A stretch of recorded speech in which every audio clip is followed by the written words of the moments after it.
दोस्तों नमस्कार, हाजिर है एक बार फिर से आज की बड़ी और ताजा खबरों के साथ। बस आपसे निवेदन है, कृपया वीडियो को लाइक कर दें, चैनल को सब्सक्राइब कर लें और घंटी बटन जरूर दबा दें। पहली बड़ी खबर है, पश्चिम बंगाल में हिंसा के खिलाफ वकीलों ने निकाला मार्च। पश्चिम बंगाल में राष्ट्रपति शासन लगाने की मांग। आपको बता दें कि पश्चिम बंगाल में चुनाव के बाद हुई हिंसा के खिलाफ राजधानी में वकीलों ने मार्च निकाला। वकीलों का कहना है कि बंगाल की स्थिति भयंकर हो गई है, उसे कश्मीर बनने से बचाना है। बंगाल में चुनाव के बाद हुई हिंसा के पीड़ितों को न्याय दिलाने के लिए लॉयर्स फॉर जस्टिस एसोसिएशन की तरफ से दिल्ली में पटियाला कोर्ट के बाहर मार्च निकाला गया। इसमें सैकड़ों की संख्या में वकील शामिल हुए। Stop rape, save the girl child, Bengal मांगे राष्ट्रपति शासन और केंद्र सरकार जागो जैसे प्ले कार्ड लेकर दिल्ली के वकील इस मार्च में शामिल हुए। इस मार्च में शामिल हुए वकील के त्यागी ने बताया कि बंगाल में भयंकर स्थिति है, जघन्य अपराध, बलात्कार हो रहे हैं। आपको बता दें कि उन्होंने कहा कि वहां पर रक्षक ही भक्षक बन गए हैं। प्रशासन कार्रवाई करने के बजाय उनको दबाने का काम करता है, जो अपराधी है उन्हें बचाने का काम करता है।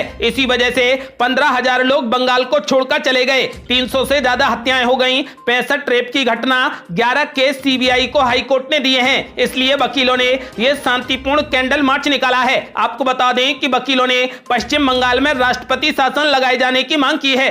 और बड़ी खबर, मुसलमानों पर हुए जुल्मों का जिक्र करते करते रो पड़े असदुद्दीन ओवैसी। बोले हम सब्र करेंगे लेकिन मैदान नहीं छोड़ेंगे। आपको बता दें कि रमजान के पवित्र महीने के आखिरी दिन एआईएमआईएम के प्रमुख असदुद्दीन ओवैसी ने हैदराबाद में स्थित मक्का मस्जिद में एक जनसभा को संबोधित किया। इस दौरान देश के मुसलमानों पर हो रहे जुल्मों की बात करते करते असदुद्दीन ओवैसी की आंखों से आंसू आ गए। आपको बता दें कि असदुद्दीन ओवैसी ने यहां पर भरे गले से कहा कि खरगोन में मुसलमानों के घर तोड़ दिए गए, जहांगीरपुर में उनके साथ हिंसा हुई, लेकिन हम मैदान छोड़ने वाले नहीं हैं। हैदराबाद से सांसद ओवैसी ने कहा कि हम सब्र करेंगे लेकिन मैदान नहीं छोड़ेंगे, हम कमर कसेंगे और नफरत फैलाने वाले इन लोगों का मुकाबला करेंगे। और बड़ी खबर, शिवसेना नेता की बर्खास्तगी के बाद गिरफ्तारी, पटियाला में लगा कर्फ्यू। आपको बता दें कि पटियाला हिंसा के मामले में शिवसेना से निष्कासित किए गए हरीश सिंगला को पटियाला पुलिस ने हिरासत में ले लिया। पटियाला मामले में शिवसेना ने अपने ही नेता को पार्टी विरोधी गतिविधियों में शामिल बताते हुए बर्खास्त कर दिया।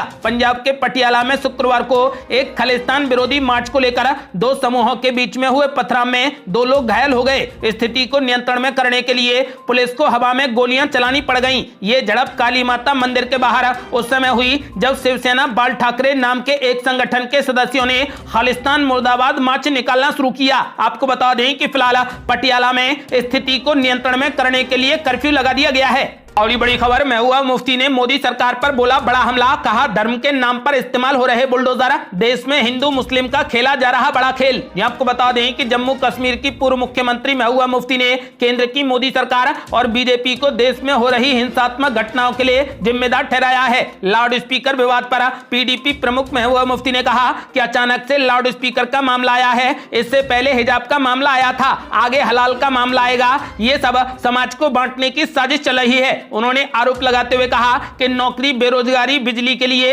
ये कुछ भी नहीं कर रहे, इसलिए हिंदू मुस्लिम का खेल खेला जा रहा है। महबूबा मुफ्ती ने कहा कि रोजगार और बिजली पानी का संकट है, ऐसे में सबसे आसान काम है कि हिंदू मुसलमानों को एक दूसरे के खिलाफ खड़ा कर दो। अगर ऐसे ही चलता रहा तो भविष्य में हमारे हालात और खराब हो जाएंगे। महबूबा मुफ्ती ने कहा कि धर्म का दुरुपयोग करके हमारा पड़ोसी तबाह हो गया था, वो आज तक इसका खामियाजा भुगत रहे हैं। महबूबा मुफ्ती बोली कि उन्होंने धर्म के नाम पर लोगों को बंदूकें दी, हमारे देश में भी यही हो रहा है। महबूबा मुफ्ती ने कहा कि धर्म के नाम पर लोगों को बुलडोजर और तलवारें दी जा रही हैं। उन्होंने कहा कि हमारा देश एक धर्मनिरपेक्ष नींव पर आधारित है, धर्मनिरपेक्षता हमारे डीएनए में है। महबूबा मुफ्ती ने आरोप लगाते हुए कहा कि बीजेपी धर्मनिरपेक्ष ताने बाने को तोड़ने की कोशिश कर रही है, लेकिन डीएनए तो रहेगा ही। जहां तक मस्जिदों में लाउड स्पीकर बंद करने का सवाल है, ये उनके उसी एजेंडे का हिस्सा है।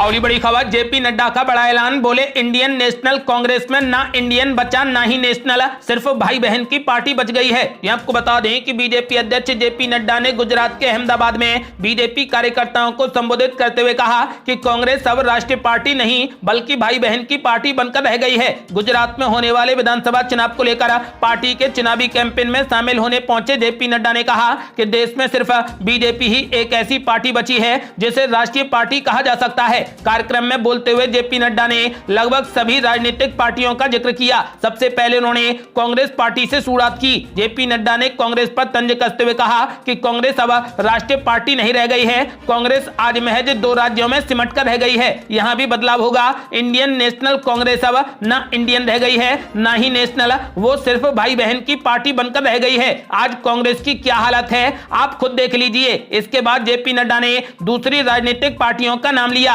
उन्होंने कहा कि क्षेत्रीय पार्टियों के बहुत सारे उदाहरण हैं जो अब पारिवारिक पार्टियां बनकर रह गई हैं। उन्होंने कहा कि आप जम्मू कश्मीर की नेशनल कॉन्फ्रेंस या फिर पीडीपी को उठाकर देख लीजिए, पंजाब में श्रोमणी अकाली दल को देख लीजिए, यूपी में समाजवादी पार्टी को देख लीजिए और झारखंड में झारखंड मुक्ति मोर्चा को देख लीजिए, पश्चिम बंगाल में टीएमसी को देख लीजिए। ये सब पारिवारिक पार्टियां बनकर रह गई हैं। जेपी नड्डा ने आगे कहा कि यही हाल आपको आंध्र प्रदेश और तेलंगाना में भी देखने को मिलेगा। तमिलनाडु में डीएमके फैमिली पार्टी बन गई है, महाराष्ट्र में शिवसेना और एनसीपी अब क्षेत्र पार्टी नहीं रह गई हैं, बल्कि वो पारिवारिक पार्टियां बन गई हैं। एक दिन के गुजरात दौरे पर गए जेपी नड्डा ने गांधीनगर, वडोदरा और अहमदाबाद में बीजेपी कार्यकर्ताओं को संबोधित किया। गुजरात में इस साल के दिसंबर तक विधानसभा चुनाव हो सकते हैं। आपको बता दें कि फिलहाल गुजरात के चुनाव के लिए बीजेपी ने अभी से तैयारियां करना शुरू कर दी हैं। और बड़ी खबर, पेंशन को लेकर मुख्यमंत्री योगी आदित्यनाथ ने ले लिया बड़ा फैसला।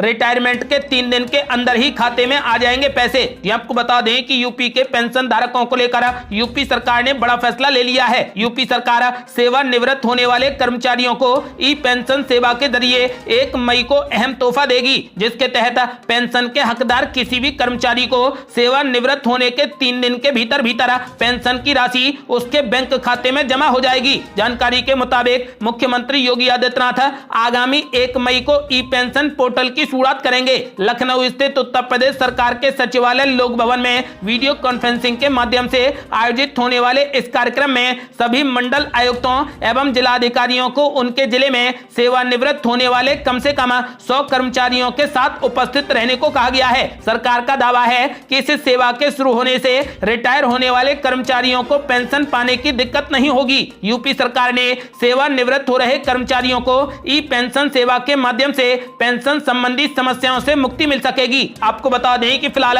योगी सरकार ने ऐलान कर दिया है कि रिटायरमेंट के 3 दिन के अंदर अंदर ही खाते में पैसे पहुंच जाएंगे।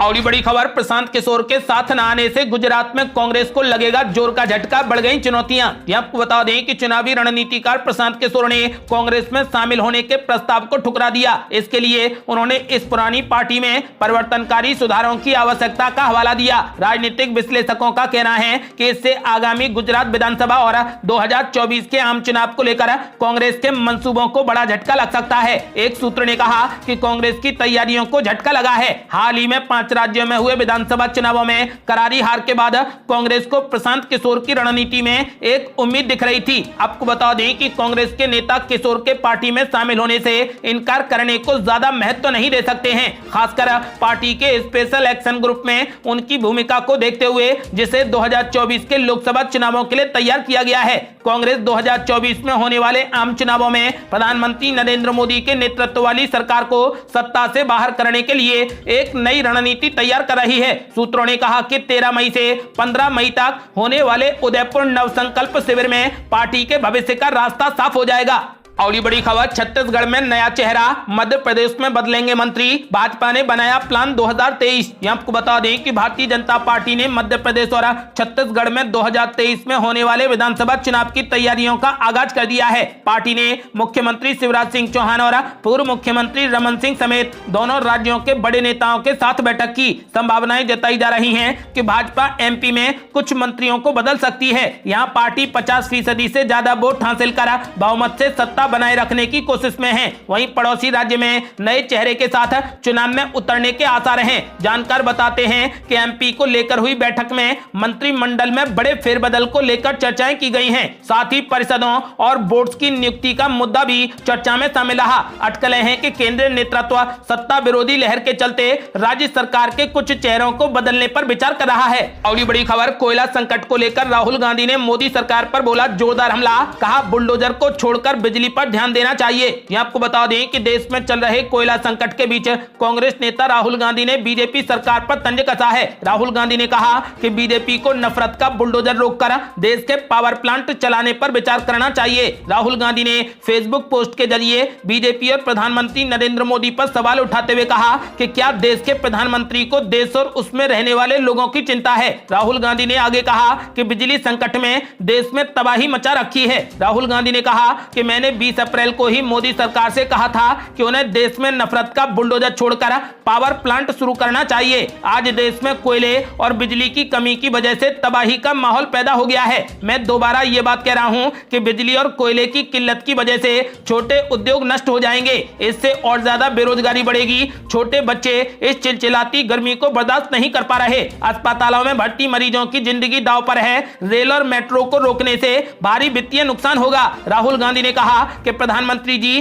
क्या आपको देश और देशवासियों की चिंता है। उन्होंने आगे कहा कि देश के बड़े हिस्सों में बिजली कटौती हो रही है। केंद्र सरकार के कुशासन और कुप्रबंधन की वजह से देश में भीषण गर्मी के दौरान बिजली का कृत्रिम संकट पैदा हो गया है। कांग्रेस प्रवक्ता गौरव भल्ला ने कहा कि मोदी सरकार देश के कोयला संयंत्रों में कोयला पहुंचाने की व्यवस्था नहीं कर पा रही, जिसकी वजह से बिजली संकट पैदा हो गया है। उन्होंने कहा कि हर समस्या के लिए राज्यों पर ठीकरा फोड़कर मोदी सरकार अपनी जिम्मेदारी से नहीं भाग सकती।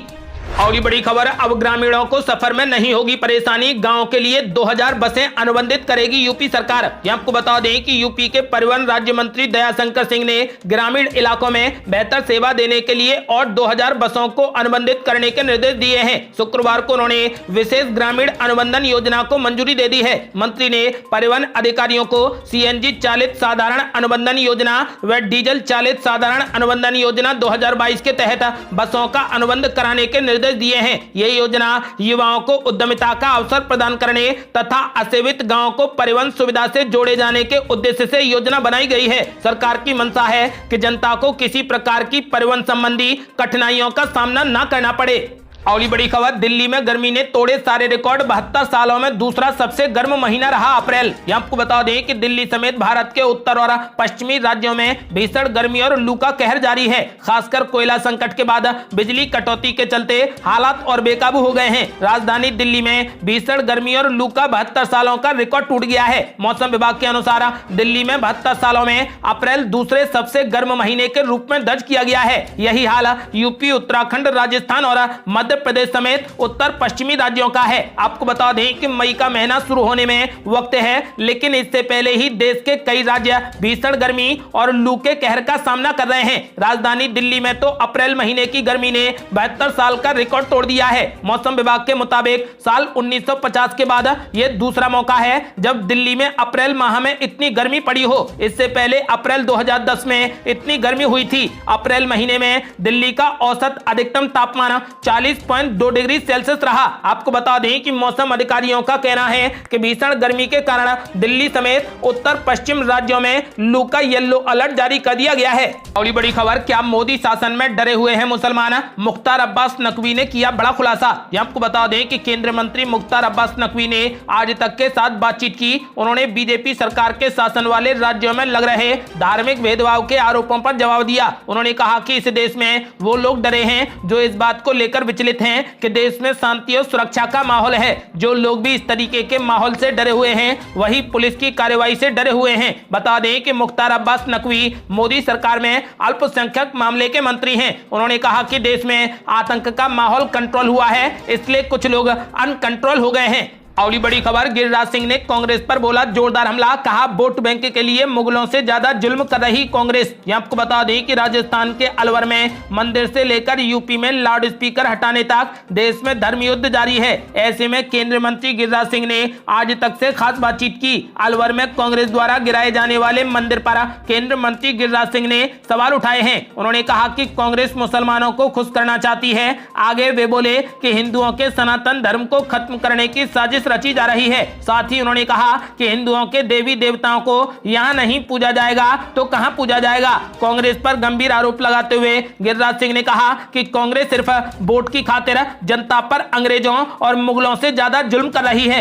अगली बड़ी खबर, राज ठाकरे पर संजय राउत ने बोला बड़ा हमला, कहा जिसकी पार्टी ही डेड हो गई वो क्या डेडलाइन देंगे। ये आपको बता दें कि महाराष्ट्र में लाउड स्पीकर विवाद को लेकर राजनीति काफी तेज हो गई है। जो विवाद पहले सिर्फ कुछ बयानों से शुरू हुआ था, अब सड़क पर प्रदर्शन के रूप में देखने को मिला है। एमएनएस प्रमुख राज ठाकरे भी चेतावनी जारी कर चुके हैं। इस विवाद पर आज तक ने शिवसेना नेता संजय राउत से खास बातचीत की। उनसे जब पूछा गया कि राज ठाकरे की तरफ से डेडलाइन दे दी गई है तो उन्होंने तंज के अंदाज में पलटवार किया और बड़ा हमला बोला। संजय राउत ने कहा कि वो पार्टी क्या डेडलाइन देगी जो खुद ही डेड हो चुकी है। महाराष्ट्र तो ऐसा राज्य है जहां पर लोगों को भाषण सुनना पसंद आता है, जिसे रैली करनी है वो कर सकता है, इससे कोई भी दिक्कत नहीं है। संजय राउत ने इस बात पर भी जोर दिया कि महाराष्ट्र में और उनकी सरकार के लिए लाउड स्पीकर कोई भी बड़ा विवाद नहीं है। वे सिर्फ इतना चाहते हैं कि इसके नाम पर कानून व्यवस्था को चुनौती ना दी जाए। साफ संदेश दिया गया है कि किसी को भी महाराष्ट्र में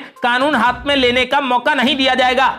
अगली बड़ी खबर, मोहम्मदपुर को माधवपुरम बनाने के बाद बीजेपी ने 40 गांव के नाम और बदलने के लिए भेजा प्रस्ताव। आपको बता दें कि दिल्ली में भारतीय जनता पार्टी ने मोहम्मदपुर गांव का नाम बदलकर माधवपुरम कर दिया है। अब दिल्ली बीजेपी ने दिल्ली के 40 गांव के नाम को बदलने का प्रस्ताव दिल्ली सरकार को भेज दिया है। बता दें कि स्थानीय निगम पार्षद भगत सिंह टोकस मोहम्मदपुर गाँव के नाम को बदलकर माधवपुरम रखने के लिए कई दिनों से प्रयास कर रहे थे। एमसीडी द्वारा इस नाम को मान्यता भी दे दी गई, लेकिन फाइल दिल्ली सरकार के खेमे में जाकर अटक गई। ऐसे में नाम को लेकर राजनीति को एक नया रूप देने के लिए दिल्ली बीजेपी के प्रदेश अध्यक्ष खुद मोहम्मदपुर गांव पहुंचे और माधवपुरम नाम से नया बोर्ड लगा दिया। बीजेपी ने जिन 40 गांव के नाम को बदलने की मांग की है, उन गांव के नाम को साल 2020 में दिल्ली दंगे में शहीद हुए आईबी अफसर अंकित शर्मा, हेड कांस्टेबल रतनलाल, बटला हाउस एनकाउंटर में शहीद हुए मोहन चंद शर्मा के नाम पर रखने की मांग की है। अगली बड़ी खबर, शिवपाल यादव और आजम खान बनाएंगे नया मोर्चा, दलित और मुस्लिम जाट समीकरण पर होगा काम, ये दल बन सकते हैं साथी। ये आपको बता दें कि समाजवादी पार्टी में तवज्जो नहीं मिलने पर प्रगतिशील समाजवादी पार्टी के चीफ शिवपाल सिंह यादव और आजम खान के बीच में नजदीकियां बढ़ती दिखाई दे रही हैं। सपा के खेमे में तेज हलचल के बीच दोनों नेताओं द्वारा मिलकर पार्टी बनाने की खबरें अब जोर पकड़ने लगी हैं। यही नहीं, अखिलेश यादव के विरुद्ध आजम खान के साथ शिवपाल सिंह यादव के बगावती तेवर तेज हो रहे हैं। ऐसे में 2024 लोकसभा चुनाव के दौरान नया मोर्चा आकर ले सकता है। इस मोर्चे में कई सारे और छोटे दल भी शामिल हो सकते हैं। ये थी अब तक की बेहद बड़ी खबरें। यदि आप भी चाहते हैं कि भारत जल्द से जल्द कोविड मुक्त हो जाए तो इस वीडियो को लाइक कर अपनी राय हमें कमेंट बॉक्स में जरूर दें। यदि आपने अभी तक हमारे चैनल को सब्सक्राइब नहीं किया है तो कृपया चैनल को सब्सक्राइब कर घंटी बटन जरूर दबा दें। जल्दी मिलते हैं बड़ी अपडेट के साथ, तब तक के लिए जय हिंद, जय भारत।